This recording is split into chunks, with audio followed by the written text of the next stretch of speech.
When Steven Spielberg was first offered a directing gig on the series Owen Marshall, Counselor at Law, he turned it down.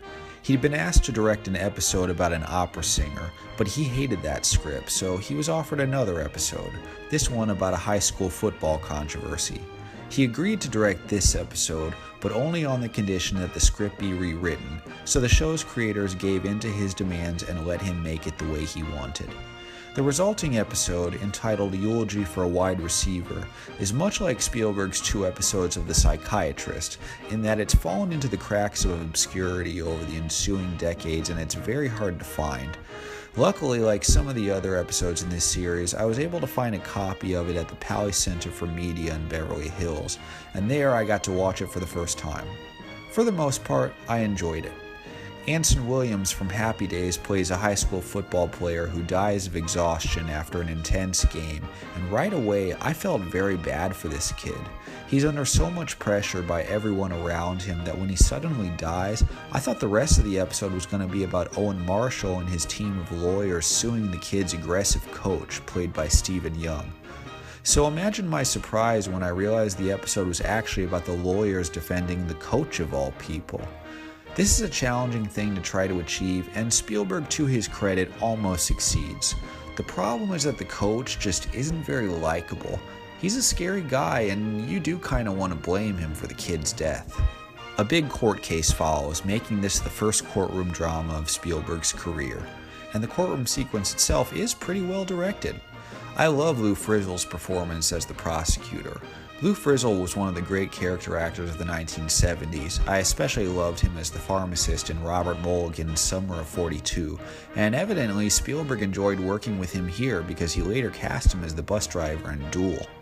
But the one who really commands the episode is Lee Majors as Owen Marshall's assistant Jess Brandon, who's assigned to the case because he used to be a football player himself. Younger audiences these days are probably most familiar with Lee Majors for his hilarious cameo in Scrooge as the hero of The Night the Reindeer Died. But in this episode, Spielberg gets a nice dramatic performance out of him in a stirring courtroom speech. There's also a good speech by the kid's father, who tearfully admits that he allowed his son to play football even when he knew that he had a heart condition. That was a very sad scene. Joan Darling, who worked with Spielberg on his brilliant Psychiatrist episode Par for the Course, appears briefly in this episode as well. She and her real-life husband, Bill Spano, were hanging out a lot with Spielberg during this period, and it's nice how he kept giving her parts in his TV episodes. The biggest problem that I had with Eulogy for a Wide Receiver was the ending. Ultimately, nobody is really blamed for the kid's death. From what I understood, it gets ruled as nothing more than an unfortunate accident caused by drugs and peer pressure, but what really bothered me is how the coach and the other players just kind of laugh about it at the end.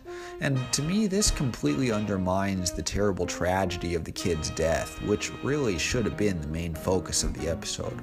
Although the episode is emotionally effective to some degree, as a statement on death, it just doesn't compare to Par for the Course, which set the bar incredibly high for Spielberg's television career. Still, Eulogy for a Wide Receiver does have its moments. I'm glad I got to see it, but the copy I watched had a lot of technical problems. In fact, some scenes were missing bits and pieces of visual and audio, not to mention how badly green-tinted some of the visuals look now. Much like Spielberg's 2 episodes for The Psychiatrist, this one is in desperate need of restoration, so I hope someone at NBC Universal gets to work on it and quick before time runs out. If you'd like to know more about the making of Eulogy for a Wide Receiver, check out Joseph McBride's biography of Spielberg.